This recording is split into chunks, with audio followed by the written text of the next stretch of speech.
కార్తిక్ గారు, ముఖ్యంగా డాక్టర్ గారు, నవజాత శిశువుల విషయంలో తల్లులు చాలా జాగ్రత్తగా వ్యవహరిస్తూ ఉండాలి. ముఖ్యంగా 6 నెలల్లో పిల్లల్ని చాలా చాలా కేర్గా చూసుకోవాలి. నిజంగా కంటి రెప్పల్లాగే చూసుకోవాలి వాళ్ళని. మరి ఈ నేపథ్యంలో వాళ్ళకి జనరల్గా మీరు అబ్జర్వ్ చేసే సమస్యలు ఏంటి? వాటికి ఎలాంటి పరిష్కార మార్గాలు చూపిస్తారు? నార్మల్గా పుట్టిన వెంటనే మోస్ట్ ఇంపార్టెంట్ ఏంటంటే తల్లిపాలు ఇవ్వడం అనేది.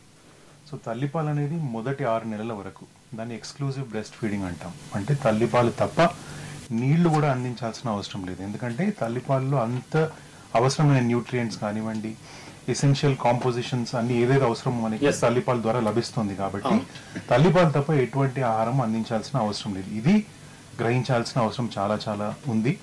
అండ్ చాలా మందికి అవగాహన ఉండదు. కొంతమందికి వాళ్ళ ఇంట్లో ఎవరో ఫ్యామిలీ మెంబర్స్ చెప్తారు కాబట్టి ఏదో అందించడము, వాటర్ అందించడము, ఏదో కొన్ని చిన్న చిన్న చిట్కాలు పాటించడం లాంటివి చేస్తూ ఉంటారు. అవి చేయకుండా తల్లిపాలు మాత్రమే అందిస్తే దానివల్ల లభించే పోషణ కానివ్వండి, దానివల్ల పిల్లలు చాలా ఆరోగ్యంగా ఉంటారు.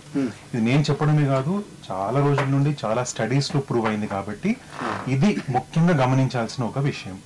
అండ్ ఇందులో మళ్ళీ ప్రీమేచ్యూర్ బేబీస్, కొంతమంది నెలలు నిండక ముందు పుడుతూ ఉంటారు పిల్లలు, వాళ్ళకి ఇంకా చాలా చాలా కేర్ఫుల్ గా జాగ్రత్తలు తీసుకోవాల్సిన అవసరం ఉండదంటే ఎక్కువ మందిని బయట వాళ్ళని ఇంటికి రానివ్వకుండా ఉండడము, పెద్ద పెద్ద ఫంక్షన్స్ చేయకుండా ఉండడము. పిల్లలకి రోగ నిరోధక శక్తి అనేది తక్కువ ఉంటుంది. కాబట్టి అటువంటి పిల్లలకి ఎక్స్పోజర్ అనేది ఎంత తక్కువ ఉంటే అంత మంచిది.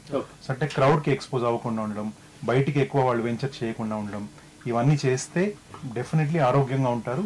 మోస్ట్ ఇంపార్టెంట్ నేను చెప్పినట్టు తల్లిపాలు అందించాల్సిన అవసరం చాలా చాలా ఖచ్చితంగా ఉంది. అండ్ మీరు చెప్పినట్లు, అంటే మీరు చెప్తుంటే నాకు ఒక విషయం గుర్తొస్తుంది. ఖచ్చితంగా వాళ్ళు తల్లి కడుపులో ఉన్నట్టుగానే జాగ్రత్తగా చూడాలి వాళ్ళని. Right sir? అదే ఎన్వైరన్మెంట్ మనం బయట క్రియేట్ చేయాలి. Yes sir. డాక్టర్ గారు, మరొక ముఖ్యమైన విషయం, అంటే జనరల్గా నేను కూడా చాలా మా ఫ్రెండ్స్ అండ్ మా ఫ్యామిలీ సర్కిల్స్లో గమనిస్తూ ఉంటాను.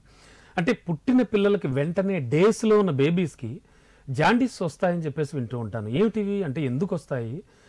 అలా రావడం ఖచ్చితంగా వస్తేనే వాళ్ళ భవిష్యత్తు బాగుంటుందా, లేకపోతే అలా జాండీస్ రాని వాళ్ళు కూడా బాగానే ఉంటారా? ఖచ్చితంగా రావాల్సిందంటారా ఏంటవి? ఇందులో 2-3 రకాలు ఉంటాయండి. నార్మల్ గా ఏదైతే జాండీస్ వస్తుందో దాన్ని ఫిజియోలాజికల్ జాండీస్ అంటాం.